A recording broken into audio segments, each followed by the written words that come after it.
Breaking news చూస్తున్న మాజీ MLA Congress నాయకులపై మన్నే క్రిషాంక్ విమర్శలు గుప్పించారు. హైదరాబాద్ బీఆర్ఎస్ భవన్ లో సమావేశం నిర్వహించారు. కంటోన్మెంట్ ఎమ్మెల్యే స్పోర్ట్స్ కాంప్లెక్స్ కోసం 23 కోట్లు శాంక్షన్ అయ్యాయని చెప్పినా అక్కడ ల్యాండ్ మాత్రం ఖాళీగా ఉందన్నారు. ఈ విధంగా కంటోన్మెంట్ ప్రజలను పిచ్చోలను చేస్తున్నారంటూ మండిపడ్డారు. గత సంవత్సరం నుండి కంటోన్మెంట్ కు ఎలాంటి అభివృద్ధి పనులు జరగలేదన్నారు. ఇక నియోజకవర్గానికి ఏమీ రాకపోయినా ఎమ్మెల్యేకి మాత్రం బెంచ్ కారు వచ్చిందని ఆరోపించారు. కాంగ్రెస్ పార్టీని నమ్ముకున్నందుకు మా కంటోన్మెంట్ ప్రజలకు వచ్చింది ఇది అని కోడిని చూపిస్తూ మన్నే క్రిషాంక్ ఎద్దేవా చేశారు.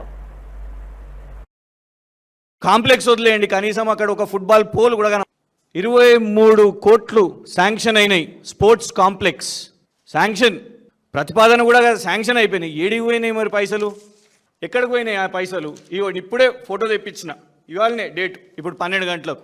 ఏమున్నదబ్బా ఎంతగానో స్పోర్ట్స్ కాంప్లెక్స్ ఉన్నదని. ఖాళీగా ఉన్నది గ్రౌండ్. ఇప్పుడు అక్కడ ఏదో ప్రైవేట్ ప్రోగ్రామ్ ఏదో చేస్తున్నారు, వాళ్ళ వాహనాలు ఉన్నాయి. కాంప్లెక్స్ కాదు, స్పోర్ట్స్ కాదు, మీకు కాంప్లెక్స్ వదిలేయండి, కనీసం అక్కడ ఒక ఫుట్బాల్ పోల్ కూడా కనబడే పరిస్థితి లేదు. శాంక్షన్ అయిపోయినాయి అంట పైసలు. అబద్ధాలు. ఎమ్మెల్యే నుంచి మొదలు పెట్టుకుంటే ముఖ్యమంత్రి వరకు కోడిని చూపెట్టి ఇక వచ్చేసింది. ఇగోండి ఇది స్పోర్ట్స్ కాంప్లెక్స్, ఇగో స్పోర్ట్స్ కాంప్లెక్స్, ఇగో పట్టాలు, ఇగో 6000 ఇంద్రమ్మ ఇల్లు.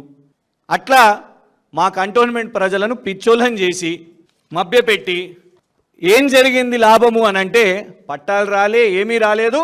కానీ మా ఎమ్మెల్యే గారికి మాత్రం బెంచ్ కారు వచ్చింది. సంవత్సరంలో ఏం జరిగిందబ్బా కంటోన్మెంట్ కంటే ఏమీ రాలేదు. మా ఎమ్మెల్యే గారికి మాత్రం బెంచ్ కారు వచ్చింది. 2 కోట్ల బెంచ్ కారు కొన్నారు. ఇలా ఏం చెప్పాలి? జూబ్లీ హిల్స్ ప్రజలారా, ఇగోండి కాంగ్రెస్ ప్రభుత్వం ఇచ్చే ఇంద్రమ్మ ఇల్లు, 6000 ఇంద్రమ్మ ఇల్లు, ఇగోండి పట్టాలు, ఇగోండి స్పోర్ట్స్ కాంప్లెక్స్. ఇది కంటోన్మెంట్ ప్రజలకు ఇచ్చింది రేవంత్ రెడ్డి గారు. జూబ్లీ హిల్స్ వాళ్ళకు కూడా ఇలాగే మోసం కావాలనా?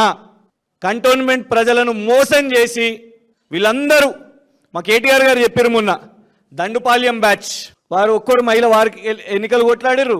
వీరు కేసీఆర్ గారితో పాటు బస్ యాత్రలో ఉన్నారు, నన్ను జైలు వేసిర్రు తప్పుడు కేసేసి.